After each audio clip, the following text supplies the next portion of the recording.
listening to the Mothership Connection, your cosmic link to the other side.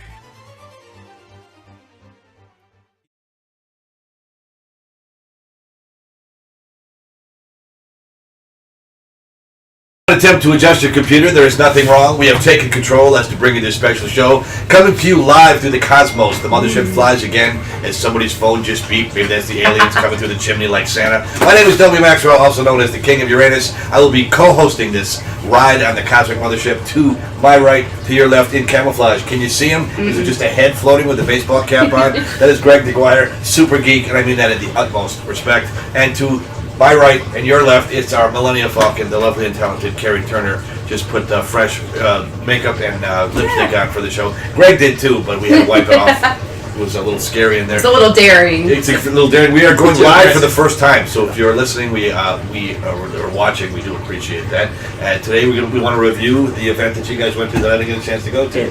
Yep, It's reconnecting. We went to C2E2 what was it, McCormick Place in Chicago. A big event. Huge. Yeah. Of course, I missed all the big events. I was probably in Duluth with my check engine light on doing a gig for 13 people. I mean, it's the closest the Midwest gets to a San Diego Comic-Con, isn't it? Yeah. Yeah, I think it's the best one in the area. Like, it definitely outdoes Wizard World. So we're going for years. Is it correct? Put it on the Wi-Fi Yeah. and do it. Now, is our show, have we collected enough clout to be able to get passes, or did you guys have to pay to get it? Pay. All right. Pay to get We're working it up. Though one day pass is pretty cheap. What was it, 36? Oh yeah, we went the cheapest day because it's the first day it opens, and then it's Friday. So $30, it was worth it. And Friday's the best day to go because normally most of the stars are there. yeah, Saturday is one of the weirdest days because it's so overcrowded you can't. it's like your get to- sardines. Yeah, you can't get to what you want to do. You can't see who you want to see. And on Sunday is a bit of a bummer because all the stars leave early and you can never see them anyways. Oh yeah. So Friday. Cross-pollinating with geeks from all over the Midwest. Oh Yes. yeah. You can see people you know there for years. I ran into a couple of people that I knew, some photographers, some friends. So it's a good time. Beautiful. And I met people through Greg. So Now, you guys met famous people. yeah. Who did you meet? Everybody wants to meet when they meet a famous person. Nobody wants to hear, oh, they were okay. They want to hear, No, you want to they hear were good the biggest stories. puke and the biggest idiot, or oh, they gave my kids a hug. Yeah. Then everyone, you want to hear extremes. You never want to hear one of Well, them. we saw up close and personal the guy who played the King from Walking Oh Dead. yeah. Now I his had name pictures of escapes me. Is that Carrie something or other? I forget Gary his something or last other. name too, but he's Anyways, anyone who watches The Walking Dead, the guy who plays the King from the Kingdom, we got pretty close. he seemed like a really personable guy too. Smiled, hugged everybody. Yeah.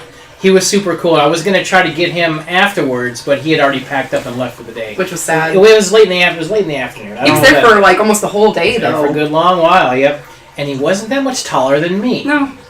I love heights in Hollywood. Make everyone seem so tall. No, turns out not the case. Not the Joseph case. is watching. Hello, Joseph. Hello, Right, Joseph. We Thank know you for many watching. Josephs. Scott's but here too. Is it Scott Marcus? Scott Christoph. We don't want Scott Christoph.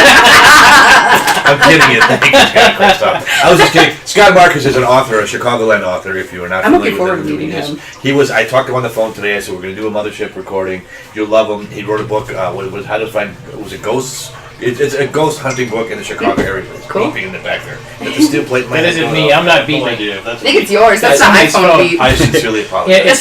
it's the phone telling you that you're live. Yeah. That's what it is. Oh, I got you. Well, there we go. Anyway, to make a long story longer, thank you, Scott, for watching. Thanks. But Scott Marcus did call. He is coming in, and a lot of good things are going on. That's awesome. Yeah. Good. Well, I mean, the main reason, getting back to C2E2, Yeah. the main reason why I wanted to go, the main reason, because this guy doesn't do a lot of conventions, not that I've ever seen. And the camera's probably not going to pick this up, but we'll post pictures on a Facebook page. It's for this guy. If So you can't cool. see, this is the SpongeBob SquarePants movie, because Tom Kenny, the voice of SpongeBob SquarePants, was there. And towards the end of the day, we got in line and we got a chance to meet him. And this is a signed copy. I didn't even know what he signed. But when I got up in line, first of all, you could have paid extra to have a voice recording of him doing SpongeBob for you. And that was $60. It was $60, but well worth A every bargain. penny. Well worth every penny. There was some kids in front of us. What they did, they were very clever. good. They took out their cell phones and they wanted him to record the voicemail message. So when you call this kid's phone and he doesn't answer, SpongeBob answers the phone. Worth $60. And it was Worth like every penny. He did it like 3 or 4 times. They had some technical issues with the phone. But he's like, "Hey, this is SpongeBob. You've called Todd's shell phone. He's not here. He's out jellyfishing with me and Patrick and Jellyfish Gary fields." too. So leave a message at my funny laugh, and he did the laugh. I got goosebumps. it was so Having him good. do that voice right next to me, I got goosebumps. I'm sorry. We were talking a little bit off camera that Tom Kenny was a stand-up comic. I'm a stand-up comic. And starting out together, I heard his name so many times, and he was picked. If you've ever seen, do you know what Buddy Holly looks like? Mm-hmm. He looks like Buddy Holly. I don't know what he looks like now, but he did that. He had the hair and the glasses. And he was just picked. He said that guy's going to do something, and to go in, he got into cartoon voices, and you never heard of him ever again. Nope. I know the name because of comedy. And, Right. oh my god! I'm gonna turn Sorry, this let- one off. There's Let a the beat silence go. button. I apologize. Yeah, that one.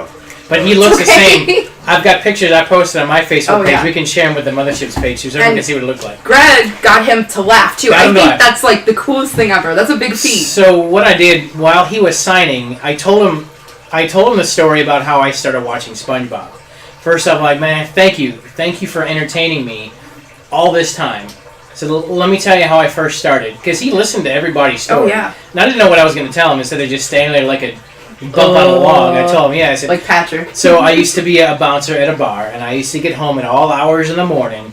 I'd usually pass out on the couch, 4 in the morning, wake up around noon on Sunday, start channel flipping, land on Nickelodeon, and there was like a marathon of SpongeBob, and that was early on. That's when these seasons first aired. So this was like 2001, 2002, and I think it started in 1999. 99, yeah. So I told him that was a Pretty good perfect, It is. 20-year gig. Still that was going. perfect entertainment to come down off of drunken folk to watching SpongeBob, and he got a chortle, he got a chuckle. Oh, he slammed his Yeah. hand on the table. Yeah. He was laughing so hard. Yeah, that was real good stuff. It's nice to hear good things happen to good people. You Oh, usually yeah. hear, my grandpa used to say, "Cream and bastards rise to the top."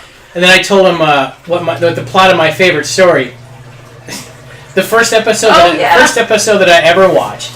And here I am telling SpongeBob the plot of a story like he 'Cause doesn't he's know. heard it a million He's heard it a times. million times. But I felt an honor to tell him. It's the episode, I think it's called Squidward's Day Off. So Krabs gets hit in the head with something, has to go to the hospital. Leaves Squidward in charge. Squidward decides he's not going to hang around work, he's going to let SpongeBob do everything. So he takes his hat off and puts it on SpongeBob's head. So SpongeBob is now wearing 2 hats. Ah, SpongeBob, you get to wear 2 hats today. You get to do everything. I have some important errands I have to run. So Squidward books out, but as soon as he gets to relaxing, he has these visions of SpongeBob burning the place down. Like, oh my god, something's going to go wrong. SpongeBob is an idiot, so he keeps running back. SpongeBob is doing fine. Runs, comes back. So every time he shows up, SpongeBob is like, hey, Squidward, are you finished with those errands yet? Are you finished with those errands yet? Are you finished with those errands yet? On and on and on and on. Until one time, Squidward had heard enough. Well, SpongeBob, I don't like the tone of your voice. And SpongeBob says, are you finished with those errands yet? He changed the tone of his voice. So good. Sold ever since. So, thank you, SpongeBob. It's just a clever show. It's a very clever show. At It's least not the for first kids. several seasons. And now watching it now kind of changes my viewpoint, but Yeah. for the better, I think. Right. I don't know, I was changed after meeting him. I know, it's SpongeBob. I get it. Well- Roll your eyes, do what you will, but you weren't there. That's You weren't exactly who I wanted to see, too. He was a guy that Texted him the night before. I'm like, well, I think I'm just going to stay in line for Tom Kenny. I don't know Yeah. if anybody else is. And he's like, well, I am, too. So it was... Yeah. But we were in line at the first autograph signing at noon, and he didn't show up until an hour and a half later, which we get there. Celebrities Scheduling stuck in a swimming conflicts. pool, Cadillacs, cigars, women everywhere, I'm sure. Oh, I'm sure You Tom Hollywood Kenny types. has all the women. But yeah, then I met anyone who's watched Spaceballs, Princess Vespa. I got to meet Daphne Zuniga, but she was also on 90210 for a while. Was it Melrose? No, it was One Melrose. Tree Hill. Yeah, she's been in a Something like bunch that. of stuff. And I got to tell her my favorite line of hers when they were escaping the planet Spaceball where she was prisoner and they shot her hair. Like, he shot my hair. Son of a bitch. And she grabs the gun and just starts mowing everybody down. That was a lot of fun. That was good fun. Now, I gotta say, maybe my generation is different, but that movie was the one that Mel Brooks lost it. No. Spaceballs. It was a couple Yeah, that was years one of late. his last ones, yeah. No, he did several after that. Oh. Robin Hood Men in Tights. Yeah. Blockbuster turd. Yeah. What else was there? I think Life Stinks. Yeah, that wasn't a very good one. The movie stinks. It's one after another, and I think Spaceballs was the one you talked to Mel Brooks fans. That's one where he went over the edge. Although I still liked it. I mean, Did it's still you? one of my favorites. It's a fun parody. It's good. It's Boy, a highly quotable movie. I don't know. I had a hard time. A lot of people dressed up for it too because Vespa was there. Yeah, yeah. Well, Rick Moranis I know was in it. That Yep. was a big deal. Now, Rick Moranis left the acting world to care for his kids. Mm-hmm. So he's been a father now ever since. Wow. He may yet come back when his kids are old and grown up and can They had move to. on. It's He been out might for- come Yeah, back. been gone for 20 years. 80s, yeah. Yeah, he walked away. Did his wife die? No, I could be mistaken, but some kind of family incident where he stepped away so he could become a full-time father to his kids, and that's why he stepped You away. can't fault the guy for that. No, and he walked away in his prime. Honey, I Shrunk the Kids, Ghostbusters. I mean, the list Oh, goes yeah. on. He did a lot. Well, it comes by how much money do you actually need after a while. Right. Right. You get a couple of bucks. I don't know, but if we're making money here, one show, see you later. You're good. I was also happy I got some issues of G.I. Joe. Oh, yeah. I'm a big comic book collector of G.I. Joe, A Real American Hero, that started in 1984. That's really the only comic book I ever got into. So I'm trying to complete. They ended the original run from Marvel Comics ended at issue 155. So it went to like 1994. So it ran for about 10 years. Then there was a 10-year break, and the original author, a fellow by the name of Larry Hama, he picked it back up at issue number 155 and a half, and then issue 156, and so on. I didn't know it came back, so after it stopped, the comic book store that I got all these issues at closed, and I couldn't find them anymore. So I stopped around issue 90-something. So now I'm close to completing the puzzle. It's been my goal for the last 15 years to get the end of the first run and the beginning of the new run to get them back together again, and I'm so close. You got 2 So issues, close. right? Yeah, I now have only 3 more issues of the original run to complete it. I still have at least 12 issues of the beginning of the new run to complete it. Found a comic book store online today that actually sells. He's got in his possession a couple of issues of 155. You know how much they're going for? How much are they going for? 40. That'd be, Dollars. American Yeah. dollars. that'd be great. No. 80. That'd be great. No. What? 150. Because That the rare? later the run, they didn't print as many. The distribution was a lot smaller. They just didn't make as many copies. So they're highly coveted to find Right. the end of the original run. Well, there But was 3 issues away, by God, I'm going to get them. there was the original Flash comics. Was that right, Adam? Or they were like $80 a piece? No, that was issue 3. Was $80. They had issue 1 there, and they wanted 45,000. Yeah, there was that one booth that had all the high price comics. Yeah. Did you see that guy? Wow. I was there with you. That Yeah, was so this guy had Amazing Spider-Man #1, Adventure Comics, so Action Comics Superman #1. He had original Batman Detective Comics and their original run. He had them all right there. well, the price Museum- difference between like issue 1 and 3 is insane. Yeah. Yeah. But this is like a museum quality type, like they never touched human hands, and I don't know how that's possible from way back Just when. tiny gloves. Yeah, tiny gloves. But I've never even seen the first issue of Superman up until then. I never laid eyes on it. I never saw it. But he had like 2 of them, and they were going for what, 70,000, something ridiculous. Yeah. They go, who needs a car? I'm gonna buy the first issue of Superman. I'll drive that to work. I mean, Dobie, you've seen around. What do you? You shut me up. You know, it's really hard to do that. I thought I was a geek and telling you stories like this, and I just want to... Well, you go rummage sailing too, Yeah, so I'm you sure can find you- anything. I'm sure you run across comic books. Well, in there's, your I comfort have zones. come to think of it. I just did, you know what Zap comics are? I don't know if any of our listenership knows what that is. I do not They know. were from the 70s, and being around the bikers that my father hung out with, they collected Zap comics. It's basically, how can I describe it? Cartoon softcore porn. Oh. Is what it is, from the 70s. And it's very tame by today's standards, but Right. back then they were It's very controversial suggestive, and yeah. seedy and yes, exactly right. A guy named Art Crum, who did some of the artwork for Keep on Truckin', remember that? It's famous in the 70s. Ah, And okay. I know this is not everybody that watches our generation, it's not their wheelhouse, but it was famous at the time. And to make a long story longer, like I usually do, those comics are going between $75 and $100 online in decent shape. I was at a thrift store this past week, as a matter of fact, and I found 8 or 9 of them for 25 cents each. Wow, So- that's a good get. And it's funny to me because even in this day and age, how many people that work at thrift stores do not realize what they have? Oh, exactly. They're either lazy, dumb, I hate to say that, or foreigners. Yeah. And no offense to phoners, they don't care what American pop culture No, is. they really They don't. just want it gone. I found an Ernie Banks autographed signed League Baseball for, I think it was $1.21. This was about a year ago. That's cool. Because they had no idea who it was, and all the people that work at the thrift store, none of them speak English. Nope. To them, it was a baseball. And they just threw it out there, and Wow. they didn't have any idea. So you got to be at the right place at the right time. Where did you find that one? That was in Northern Illinois, in a thrift store right there. Did you pick it up?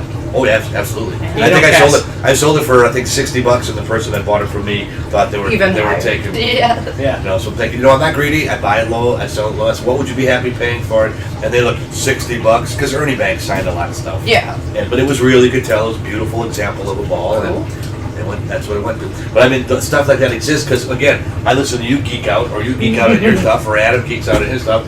I don't know the first thing about that. Right. And it's okay because you guys don't know. So that the thing in that whole deal is to be a collectible success is to have people that you can call. Now with the phone, you in the store, click a picture, send, send it out What's there. this worth? Do I buy it? Do I Yeah. not buy it? Exactly right. Or do you need this? Is this in your collection already? It's funny now because a friend of mine moved out of the country, left stuff to his ex-wife. It's a big box of comic books.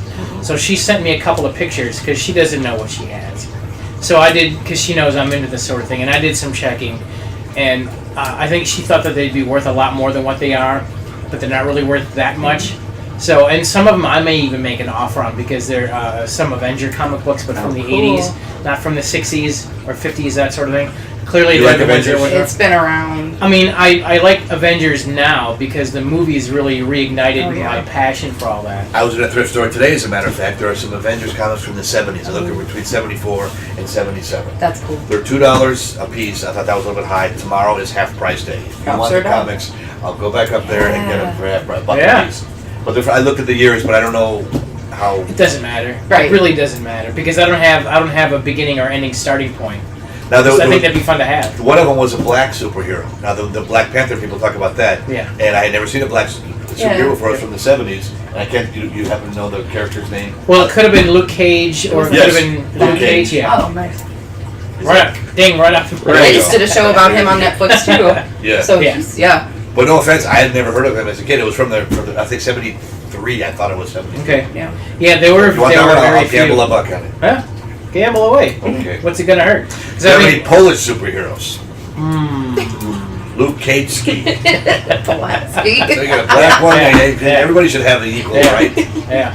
But So yeah, I think I might make an offer. You can make a comic on the Milwaukee Brewers sausages. There already is. You're late. Wait, you're late to what? the draw. Well, it's for kids. They have them at Miller Park. There's comics on everything. There's comics on it.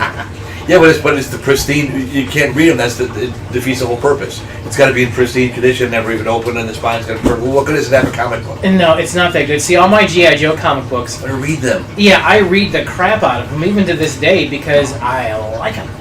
You know, I never got them to make money or, geez, these G.I. Joe comic books are going to be my retirement. No, Yeah. that wasn't the point. I got them because, as a kid, when I got home from school, I religiously watched a Real American Hero cartoon. Had a lot of the action figures and toys, and when the comic books come out, that was the trifecta. I could watch them, I could play with them, and I could read them.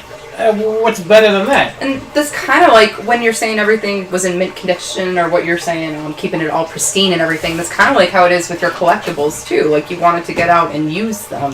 Yeah, I thought Just this keep them stuff in a was no box. good packed in boxes. I mean, the stuff that's in boxes is still pretty good. Right. But there's a lot of the figures that I have open. Granted, the ones that are open are usually doubles of things anyways. But it's still no fun to pack all this stuff away. This is still a gene in the human psyche that somebody's grandma has the furniture with the plastic wrap over it Yeah. that you can't The sit in, doilies. the doilies, and then when she dies, you jump all over it with mud in your shoes. Yep. But don't sit on it, don't touch it. Same thing, don't Yeah. touch, don't look. Right. But John I mean, Gustin says, someone say sausages. sausages. Hi, John. Hi, John. Sausage. You're Look, when people come over for Halloween parties, they're always afraid to touch or knock it over. I'm like, knock it. It's go on plastic. with it. You could step on it and it probably won't, but I don't encourage people stepping on my toys. But the point is, this is not a museum. This is fun. It's a difference. It's a fun museum. Thank you. It's a few museum, fun museum. You'll get that. You'll get it. Fumium. I don't know. It is truly amazing. If you are not here, we'll have to, like when they brought people back to the Batcave. Oh, yeah. They had to put them under and then get in the Batcave, look around. So we have to have a tour. Yeah. We'll put you under, get you here in a blindfold. I can't use chloroform anymore. The courts have ruled against that, so everything's fine. There's got to be something generic, something, Compound is secret. It's secret, but it's... Drink the Kool-Aid. Ooh, that's it. You'll be fine. So did you meet any other celebrities? That's the thing. Everybody that meets a celebrity, if you don't have a story, it's not worth meeting a celebrity. I mean, the best celebrity story that I have is Dee Wallace. Yeah, that one's I mean, that's a huge one. I met her, it was at a convention in Milwaukee called ZombieCon. This was years ago, and I heard that she was going to be there. And it was actually, Lori, it was her suggestion. We had money at the time, so I bought a special pass that got me in an hour before everybody else. And it got me into a special sit-down when the first day of the con was over to have a special meet and greet with these people. For those who don't know, Dee Wallace is the mom from E.T., also in Cujo. She was also in Rob Zombie's Halloween. She played Laurie's mom. Mm-hmm. She's been in a bunch of stuff. She's been in an episode. Just IMDb her and her no resume. I'm not saying she's not a celebrity, but there's some people. Not a household name. No, she's not a household name. Madonna. Done a lot of stuff. Yeah. So I met her. I got in early to see her, and I had her sign a bunch. I've got stuff upstairs. There's a lot of stuff signed by Dee Wallace, some ET stuff, pictures. I had pictures taken with her. She was really, really, really cool. So there must have been some kind of oddball connection made that even I wasn't aware of. So as the day progressed, there were you can watch movies by local filmmakers. There were booths you can buy stuff. So I'm walking around, and twice. Someone stepped on my heel and took my shoe off. I turned around, and it was her. It was just really, really weird. Later on that day, I met two other stars. They were in Night of the Living Dead, or the Return of the Living Dead. That was the sequel to Night of the Living Dead. John Redinger and other names escapes me. Anyways, I got chatting with them, and they were going to go to the special dinner that I didn't have a pass to. I'm like, well, why don't you come to the dinner with us? I don't have that pass. I can tell you what, you've been a cool guy. We've been sitting here chatting for like an hour. You are now our official tour guide. We're going to get you into this dinner. Like, that's hilarious. That's not going to happen. So, well, the thing is, if you don't go in, we don't go in, and we have to go in, so you're going to get in. So we get to the special dinner, and they got a guy with a clipboard. They have a functionary with a clipboard. The functionary's like, your name is not on the list, sir. And John and this other guy, like, no, check the list again. He's not on the list, sir. You're not hearing us. Check the list again.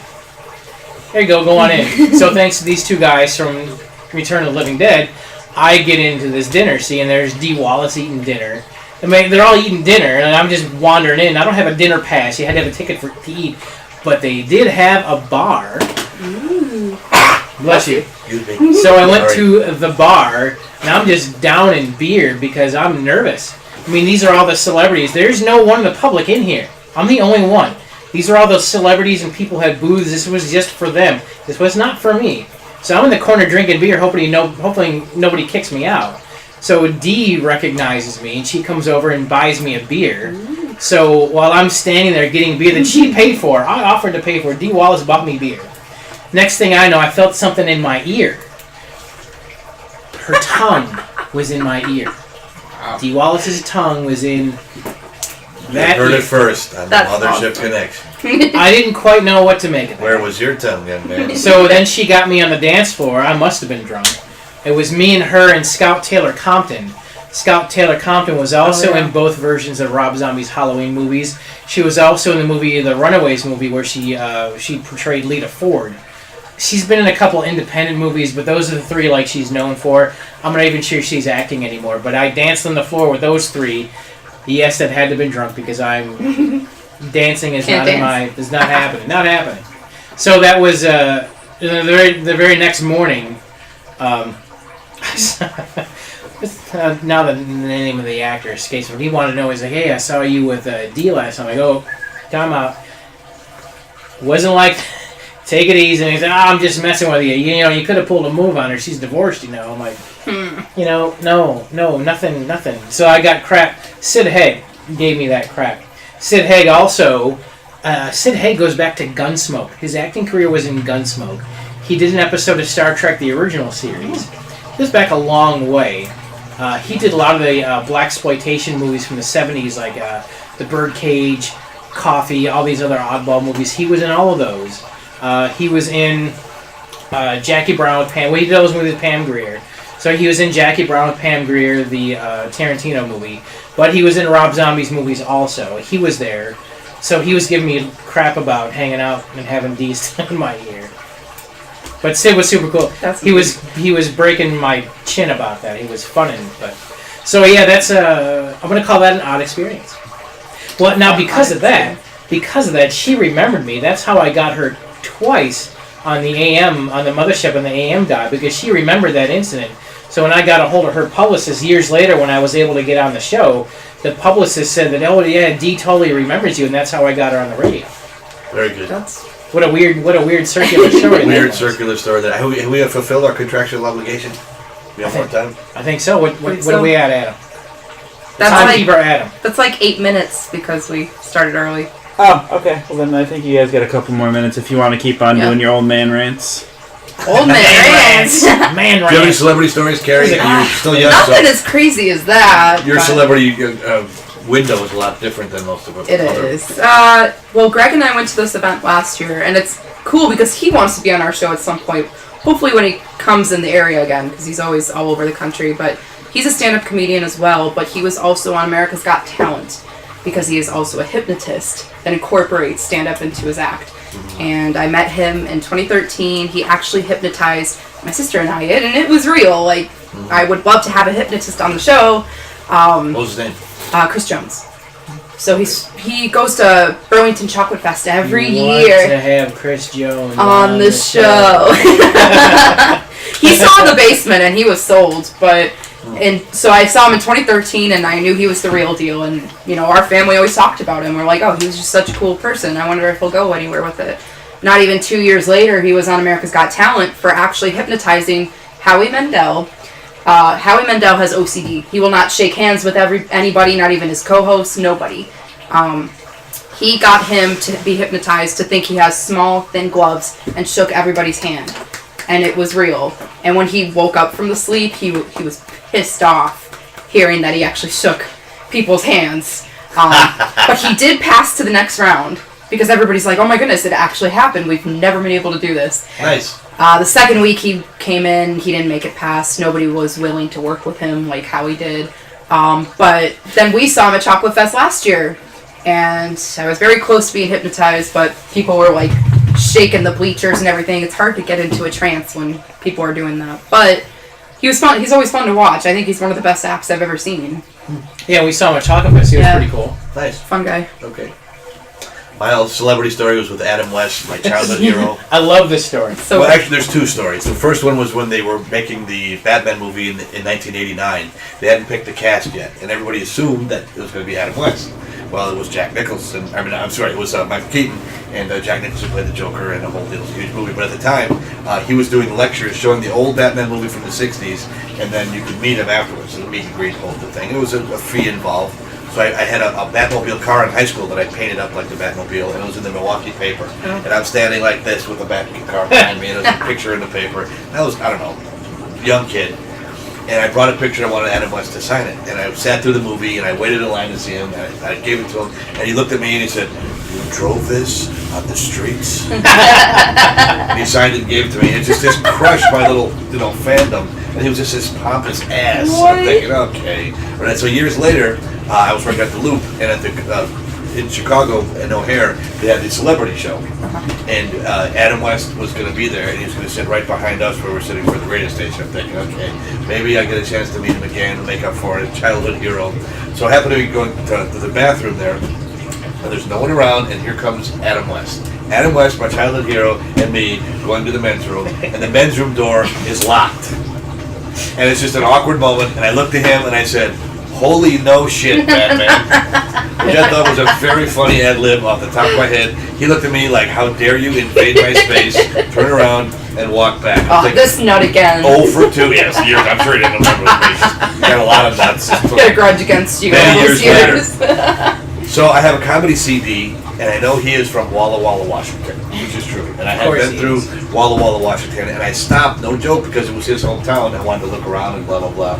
So when he got sitting down, he was kind of by himself, and I said, Mr. West, I'm very sorry. I was just trying to make a joke over there. But I'm a comedian, and I have a comedy CD, and I stopped in Walla Walla, Washington, because I know it's your hometown. And he's completely, you stopped in Walla Walla? Oh, that's right. Hey, well, I want to listen to this. This is really great. And he could not have been any nicer. And that just hometown thing turned him all around. And then Frank Gorshin, who played the Riddler, and he was also a comedian at one time, then an impressionist, and he was from Pittsburgh, Pennsylvania. There's a place called the Holiday House, which was a vaudeville house. Oh, that's cool. And I told him I'd worked the Holiday House and blah, blah, blah, and he was right there. So the 5 minutes with your childhood hero, that have them approve of you.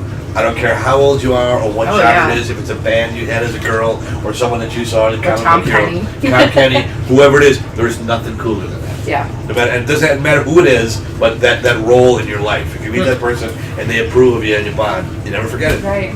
Yeah, that definitely bonded with SpongeBob. Great way to do it. That So was if you meet any of us at the Mothership, and hopefully we're pompous asses. Pompous asses. You break our fingers like crab Don't legs. dare get next to me in the urinal.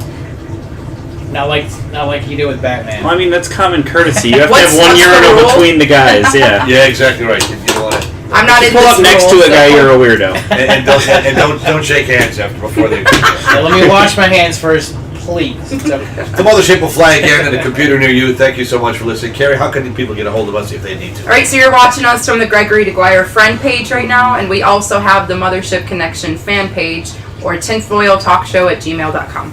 Gotcha. Thanks for watching. Thanks for listening. Any suggestions, let us know. We'll do a show for you. We'll see you when we fly again.